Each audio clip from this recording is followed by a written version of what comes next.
can operate from one of three different, I call them mind levels. The idea behind these mind levels comes from the field of developmental psychology. So in developmental psychology, we've learned that as children go from infancy to adulthood, they go through a number of different developmental stages. And they do so rather automatically. It's essentially a function of age. And about 50 years ago, researchers in this field, or some researchers, started to ask the question, well, can adults develop? And if so, do they go through different developmental stages? And what they found is that yes, adults can develop. Yes, there are different adult development stages, but that most adults actually don't develop. Hi, friends. Welcome to the Sales Enablement Podcast. I'm your host, Andy Paul. Well, that was Ryan Gottfredson. Ryan is an associate professor of business at Cal State Fullerton, and he's the author of an interesting book titled The Elevated Leader: Level Up Your Leadership Through Vertical Development.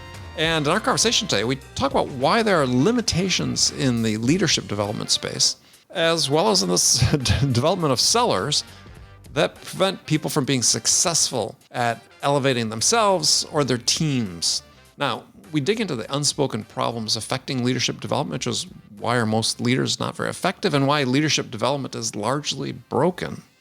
Then we explore a possible solution that Ryan writes about in his book, which is that it's a perspective I think that we should adopt for enabling sellers and sales leaders alike. And in this case, we're talking about switching from a model of horizontal development, which focuses on doing what Ryan says, is downloading new knowledge, skills, or abilities onto a person, to one of vertical development, which is focused on elevating a seller's ability or a leader's ability to make meaning of their world in more cognitively and emotionally sophisticated ways.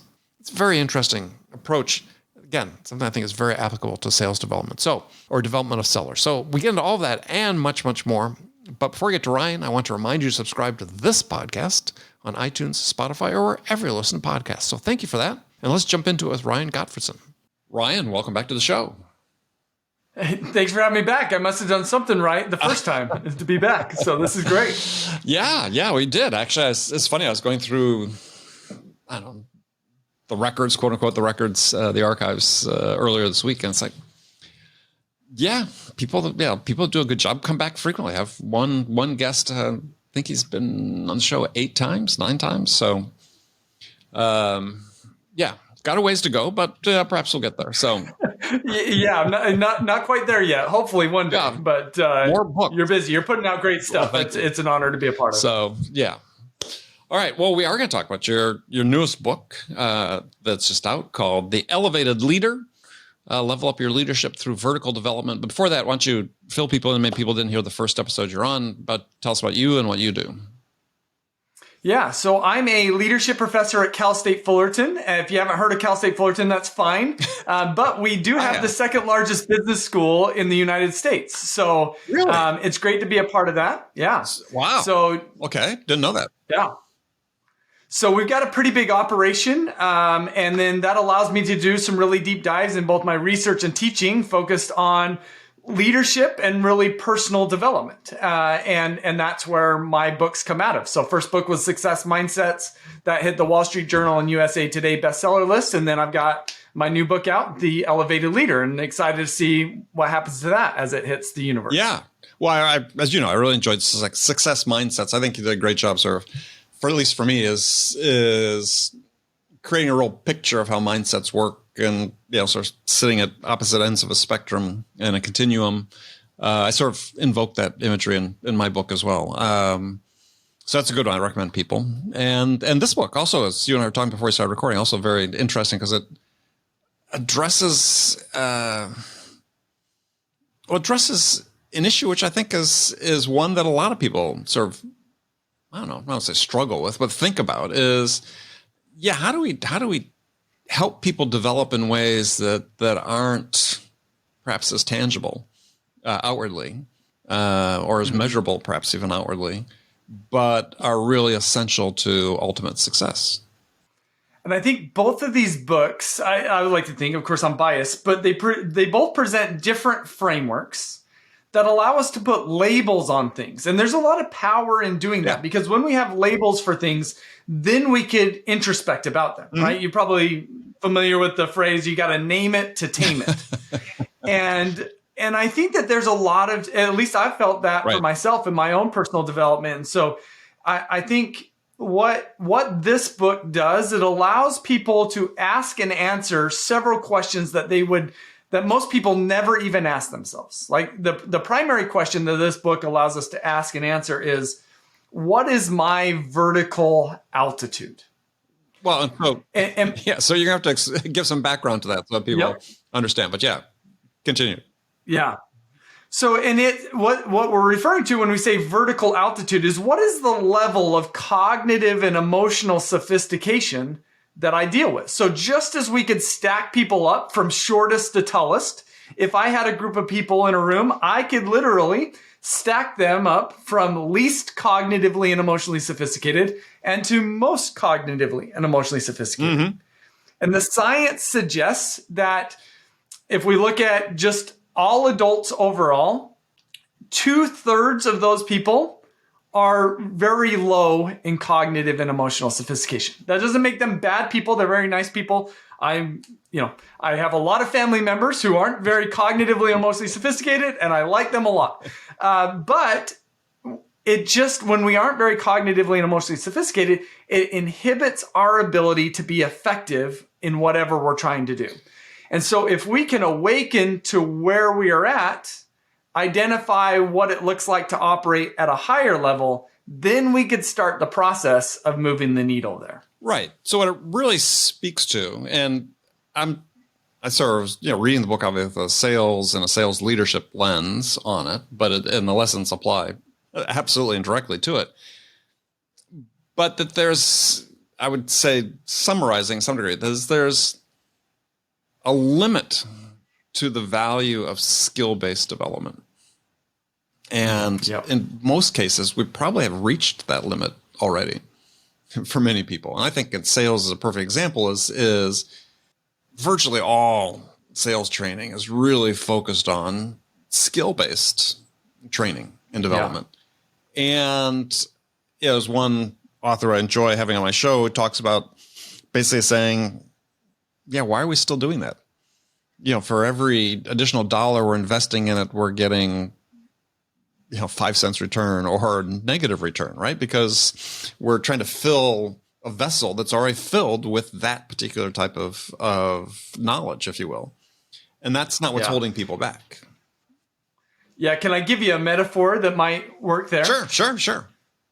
All right. So what you're talking about, and the way that I talk about it in the book, is the skill-based training is what we would call horizontal development. Yes. Right. That's adding knowledge and skills. That's one type of development. There's another type of development which we'll dive into. But when I think about horizontal development, it's a lot like adding an app onto an iPad. Yeah, I like that. The metaphor is a good one. Yeah. Which is great, because when we add a new app onto the iPad, that broadens that iPad's functionality. And that's what we oftentimes try to do with our sales training is, I want to download the sales app onto you.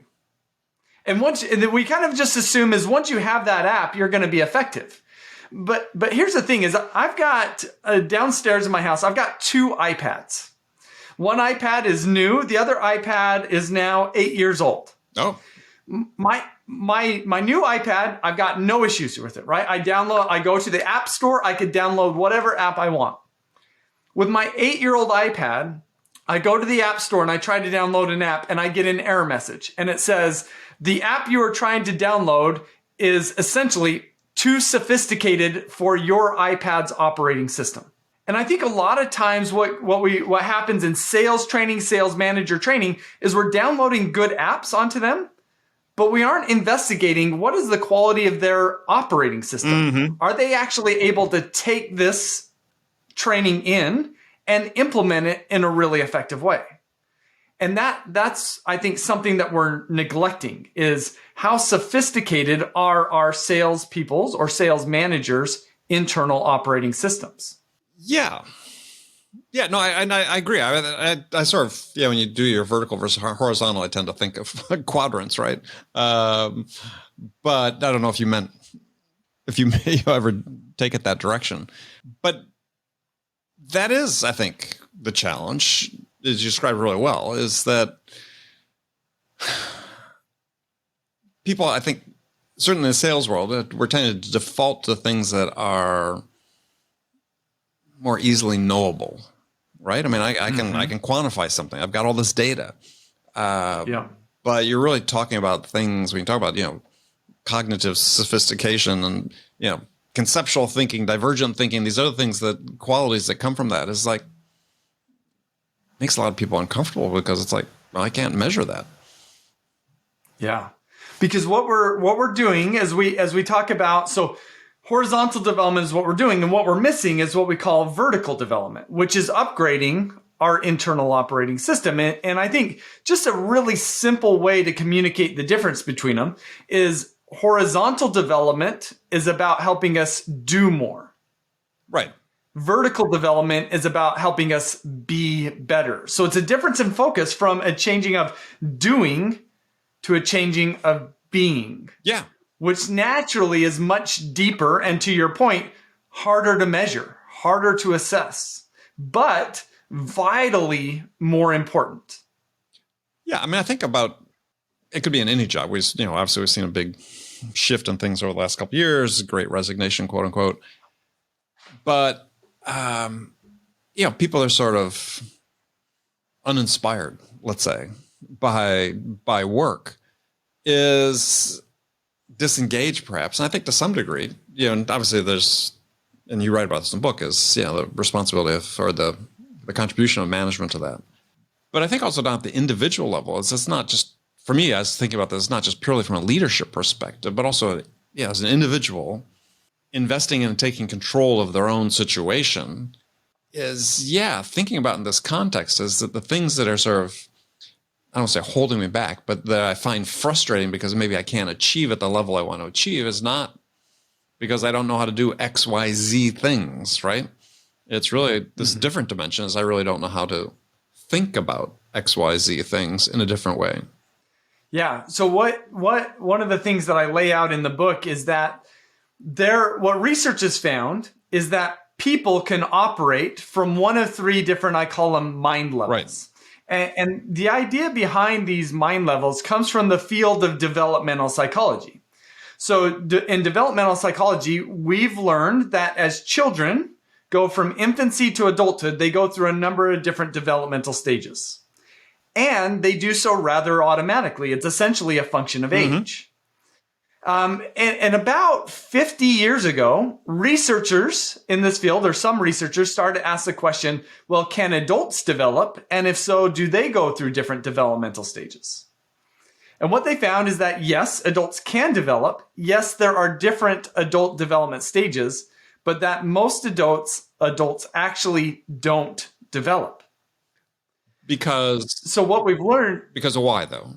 So what we've learned is that in childhood, development is a function of age, but in adulthood, it really becomes a function of effort. And so part of it is we don't have the effort. I might even argue we don't have the awareness to even engage in the effort. Right. Because, and so when we walk through the three different mind levels, right, we can get a sense, okay, what is my vertical altitude? But I think we could also see why so many people get stuck at the lower levels. So do you care if we walk through those different levels? Yeah. Okay. So at the bottom level, this is what I call mind 1.0, or I'll also call it good soldier mode. Mm-hmm. So this is where we kind of want to be doers. We want to be team players. We want, to contribute, but we also don't want to lead out. Right. So because when we're here and at each of these different levels, our body's internal operating system is programmed to fulfill different needs. And at this mind 1.0 level, our needs are for safety, comfort, and belonging. So we just want to go along to get along. Right? And we want to join the organization or groups or tribes, whatever it might be. And we want to join the groups that will help us to feel safe, comfortable, and belong. And to the degree to which they do so, then we will do what they tell us to do. Mm-hmm. right? So I don't want to take charge. You just tell me what to do, and I will do it, provided you keep me safe, comfortable, and feeling like I belong. And so what I was just going to interject is that, and for some people, that's okay, right? Yep. Nothing wrong with that. Yep. But oftentimes when we're working with salespeople, right, what we're encouraging them to do is we put them through these trainings is to do things that inherently to them don't feel safe, comfortable, or like they belong. Every day. Right? We might say, you've got to go knock on doors or make phone calls. And we're just like, that feels really uncomfortable. And so there's a lot of, it's a neurosystem resistance in our body when we operate at that level. And so the organization is feeling our people aren't stepping up to the challenge. Well, it's because they aren't necessarily wired to do so. They just want to stay safe, comfortable, and belong. And so what research has found is that 64% of all adults operate at this Mind 1.0 level, at this good soldier level. So that's Mind 1.0. Yeah, and to that point is, I said, for some percentage of those, yeah, maybe you have the data on it, but that's it. They're living a happy life at that level. Yeah. I think a lot of them are feeling a certain degree of stuckness, but they are trying to stay safe, comfortable, and feel like they belong. Right. And some people are feeling that, some people aren't. But yeah, I think most of them at some level feel stuck. But acknowledging they feel stuck, knowing that the price they have to pay to feel unstuck is a lack of safety. Precisely. Yeah. Vulnerability. Very well they have articulated. to make themselves vulnerable in order to get unstuck. So, okay. Yeah. And that leads us to the Mind 2.0 level, because when somebody steps up to the Mind 2.0 level, their needs dramatically change. Here, our needs are to stand out, advance, and get ahead. Right? In fact, we're willing to be unsafe, uncomfortable, and not belong in order to stand out, advance, and get ahead. And this is where we see people shift from being more of a good soldier and a dependent thinker to being a progress maker and an independent thinker. We kind of have our own ideas. We want to take charge. We actually want to lead out. These are our go-getters, right? We become go-getters. We're driven. We're willing to, do the uncomfortable things to get the outcomes and the results that we're focused on. Okay. But so we become at that Mind 2.0 really outcome oriented. All right. Yeah, and we'll come back to it from a sales perspective, because I would argue that, and you and I started touching on this earlier, is, they're not getting the outcomes that they want. But yeah, go ahead. Yeah, if they are getting those outcomes, they're oftentimes feeling really forced. We're having to pull this out, and it's a pretty strenuous process. Right. Yeah. Okay. So that's Mind 2.0, and 35% of all adults operate here. 85% of executives operate here. They're really outcome and results oriented. So that's Mind 2.0. The Mind 3.0 level, we're going to see another significant shift in the needs that we're wired to fulfill. So at this Mind 3.0 level, this is where we shift from being a progress maker to being a value creator. Our needs are to contribute, add value, and lift others. In fact, we're willing to not stand out, not get ahead in order to contribute, add value, and lift others. So when we're here, we're not dependent thinkers. We're not independent thinkers. We are interdependent thinkers. One of the ways to describe this is we become more process oriented as opposed to outcome oriented. So let me give you an example of this. I was working with a sales organization this last week, and I asked them what their purpose was. And they said, our purpose is, they've got this corporate purpose, and it was something along the lines of, we want to ensure prosperity of ourselves so that our customers will be better off. And I thought that was backwards. That was interesting. I think it's backwards, but yeah, go ahead. Yeah, exactly. So I'm like, so I asked them, well, what comes first in that purpose statement, you or your customers? And they said, we've got to be prosperous before our customers can be prosperous. I was like, well, that's an interesting way to think about it, but let me just throw up an alternative and you tell me which one feels more accurate to you. And I said, what if we were to say the more prosperous our customers are, the more prosperous we will be. Like the more prosperous we can help our customers to be, the more prosperous we will be. Is that more accurate, or is what you have more accurate? And they're like, oh my goodness. Right? But that's the value creator mode. Like we need to be prosperous and that'll benefit our customers. That's the Mind 2.0. We need to hit our outcomes. And when we hit our outcomes, that's good for our people. The Mind 3.0 is, no, we need to elevate and contribute, lift, and add value to our customers. And to the degree that we do that, naturally, the outcomes will take care of themselves. So a lot of salespeople, this is my experience. You push back against this if you want, Andy. But my experience is that sales managers, sales leaders, we really like numbers. We like to measure stuff, and we like to focus on the outcomes and the results. And that's the emphasis as opposed to the processes that go into it. So oftentimes we're more focused on effectively like pulling out the numbers from our salespeople as opposed to cultivating an environment that allows them to thrive. Exactly. Yeah. No, and I write about this in my book I think sales leaders, sales managers, let's say, tend to fall into one of two camps. I call them sales leaders or just sales bosses. Right. And the sales boss are sort of the ones you talked about, sort of the Mind 2.0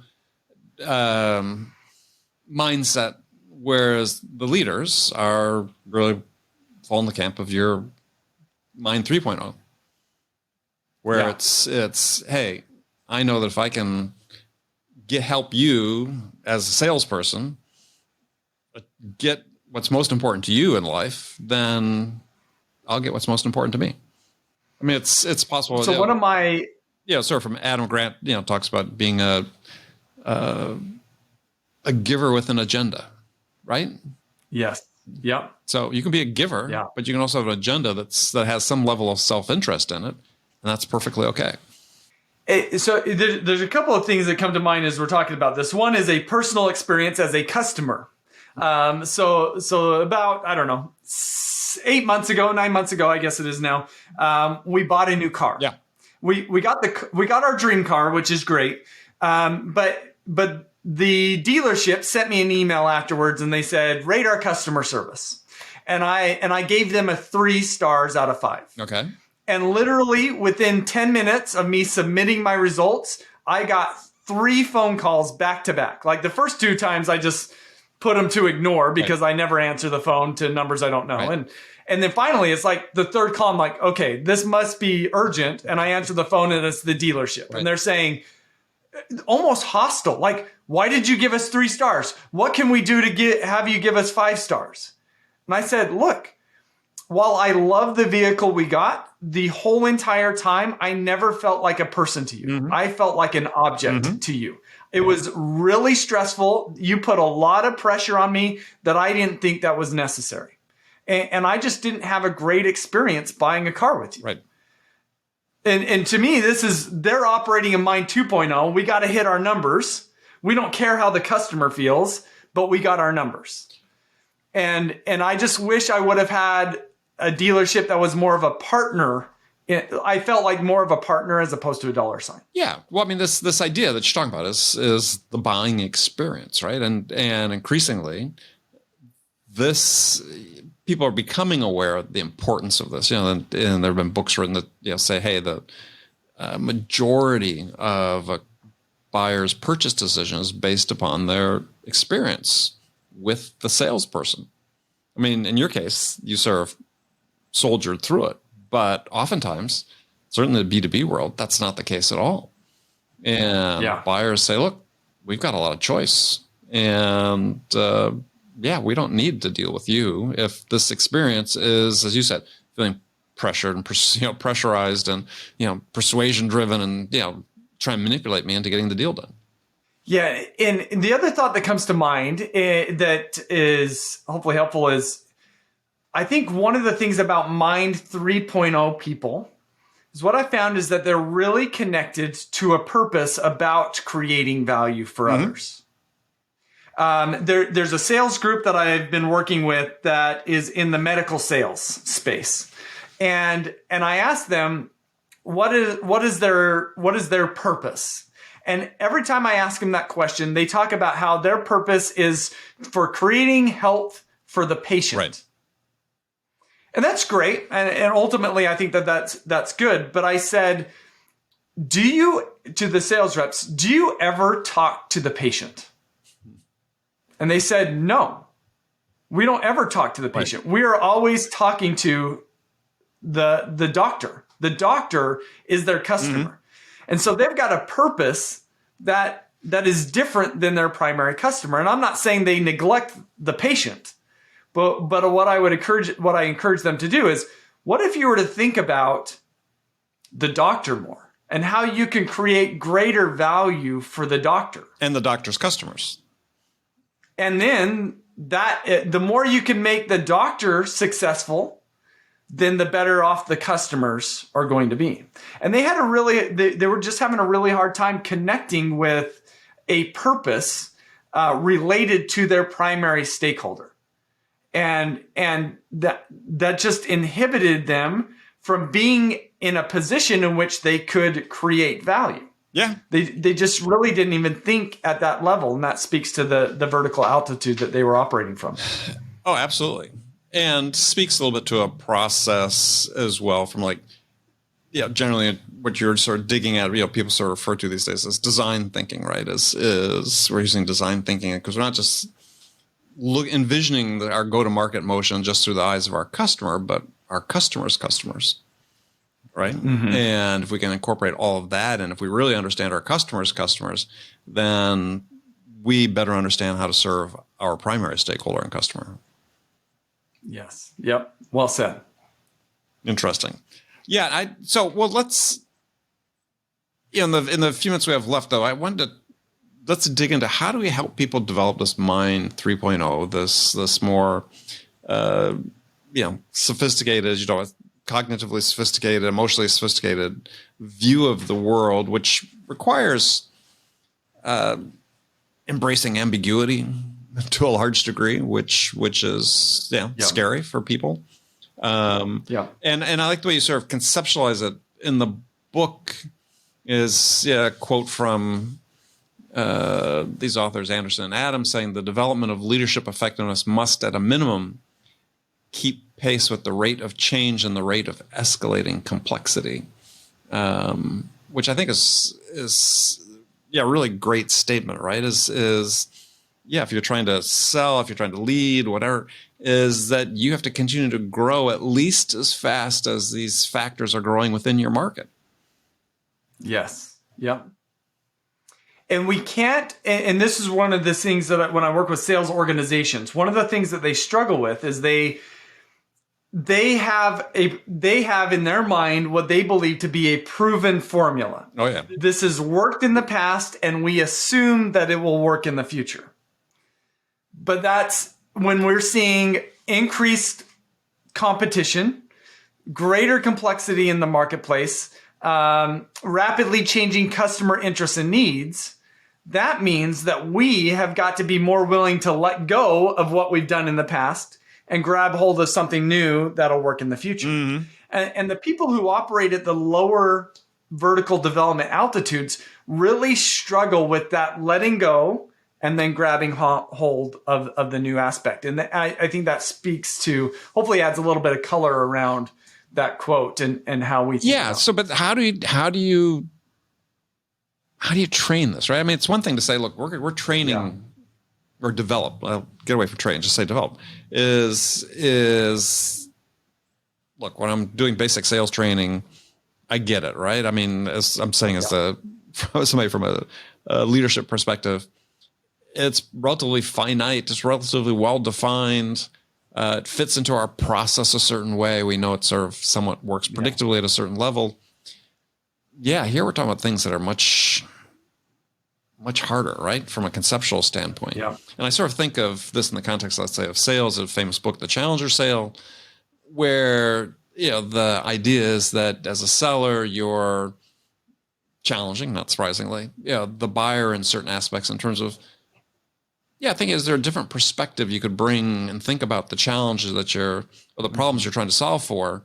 And if we bring this new perspective by challenging your existing paradigm, we'll ultimately get rewarded with the business, right? Because perhaps this will outcome will be a better solution for you than the path you're heading down. Yeah. And it's like, sure, that's an approach that really works. I've seen lots of people use it. I've used it throughout my career. But it always sort of struck me as like, not everybody can do that. Yeah. And yet they're trying to, they believe that you can train everybody to do it. But I'm like, how do you though? And this is not, cookie cutter. Yeah, it isn't. But at the core is one of the things that you said is challenging our paradigms. That's what must occur in order for vertical development to occur. Because what is really helpful, I would like to think, is having some frameworks. So the first step is always awareness. Mm-hmm. We got to just ask ourselves, what altitude am I operating at? And then once we have a clearer sense of that, then we could start the business of challenging our paradigms. Right. Where is this coming from? And one of the best ways, it's not the only way, but one of the best ways to challenge our paradigms is to inspect our mindsets. Mm-hmm. What are the mental lenses that we are wearing that shape how we think and operate in our world? And are they the best mindsets to have? So as we talked about on the previous podcast, is I've got a mindset assessment. Yep. I've had 30,000 people take the mindset assessment. Only 2.5% are in the top quartile for the 4 mindsets evaluated. I think I was one of those, by the way. Good. And so most of us have some mindset work to do. But here's the kicker. Is everybody that I've met, if I ask them, do you think you have good mindsets? They'll say, yeah, regardless of whether they have negative or positive mindsets. The mindsets that they have feel right to them in the moment. And the more negative mindsets, I don't love that term negative, but really what they are is they're just less cognitively and emotionally sophisticated. And they are more self-protective. Mm-hmm. So commonly in the sales groups that I work with, the biggest the mindset that they struggle with the most is a fixed mindset. And ultimately, I got an email from a sales group just a couple of months ago. I was working with them. They took my mindset assessment, one of these sales leaders, and then they emailed me and they said, I don't think I want to be a part of your session tomorrow. Your assessment results were completely wrong. Right. This is completely inaccurate. I don't think I want to be a part of this. And she seemed pretty hot, so I let it simmer a little bit. I didn't respond. And the next morning I woke up to an email when she said, well, last night I talked to my husband and I think it would be a good thing to be a part of this workshop. Right? So she just had a really hard time wrapping her mind around the idea that she didn't have a growth mindset. Yeah, she's growing her business. Yep. But also what we discover when people have a fixed mindset is that they carry around usually a deep-seated fear of failing. And so they only want to do what they believe they could be successful at. And that's where they hold on to what's worked in the past. They have a hard time embracing what'll work. Yeah, sort of that's sort of like the Dunning-Kruger effect, right? They sort of lack the self-awareness to understand that maybe they're not optimizing and don't have the emotional intelligence to say, there's something else I could be doing. That's so one. Go ahead. I'm sorry. What one of the leading researchers on vertical development, I love how he talks about this and even the terminology. He said, in order for vertical development to occur, one needs to go through a heat experience, right? A heat experience is something where ultimately we are in a position to question our paradigms. Mm-hmm. Now, we can wait for a crisis to occur and then question our paradigms. but we're not necessarily in control of when crises occur or not. But we could create a heat experience for ourselves just by opening the doors to allowing ourselves to look inward and question the paradigms that we're holding on to. In fact, today I was speaking with a psychologist that's she's doing her doctoral or her PhD right now, and she was telling me about her colleague's dissertation, and I found it really fascinating. So what they studied was 3 different groups of people. Mm-hmm. Those people who have not had trauma, right? And they've looked at people who have had trauma but are not willing to acknowledge it, and then people who have had trauma and have begun acknowledging it. And what they find is that the people who operate in the most effective way are surely not the people who aren't acknowledging their trauma, but it's not the people who have had no trauma. It's the people who have had trauma that are willing to step in and acknowledge it and see the role that it plays in their life, the role that it's played in the paradigms that they're facing. Right.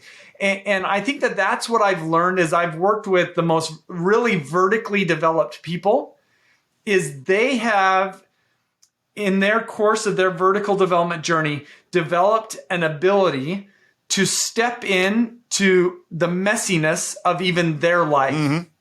And even the messiness and the complexity of their situations. They allow themselves to question the paradigms that they've been holding on to in the past and ask the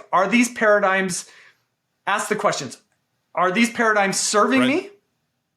Which they probably are. But even the more important question is, are these paradigms holding me back? Right. And I don't think many people ask that question. No, I agree 100%. I mean, in the sales perspective, things that companies I work with, clients and so on, is saying, okay, being a little more concrete about it is, have you talked to your buyers about how they're experiencing your sellers? Just as you we're going to feed back to the car dealership. Yeah. And you're surprised how many never have. And it's like, okay, well, hey, the buyers are basically hiring you to help them make a decision, right? That sort of jobs to be done approach to it is, how are they experiencing it? So how can as an individual seller, how do you really know how you're being perceived and received by the buyer unless you ask?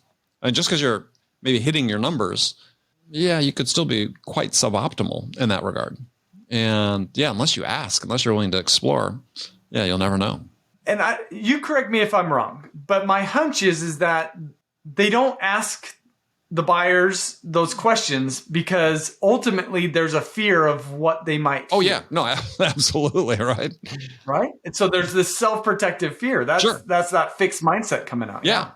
Well, and right. I think, it's the fixed mindset and this idea that they're not really, I was going to say cognizant. I don't think it's the right word, but they don't really understand or believe themselves that they are capable of change.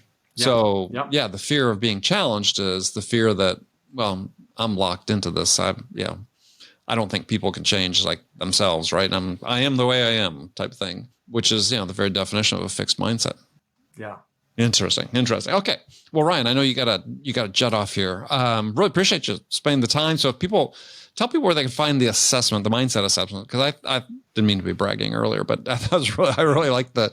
It's the type of thing I think people should take. So where they can find that and learn more about you and your book. Yeah, it'd be great. Website is the best place, RyanGottfredson.com. And I've got a new assessment with my new book.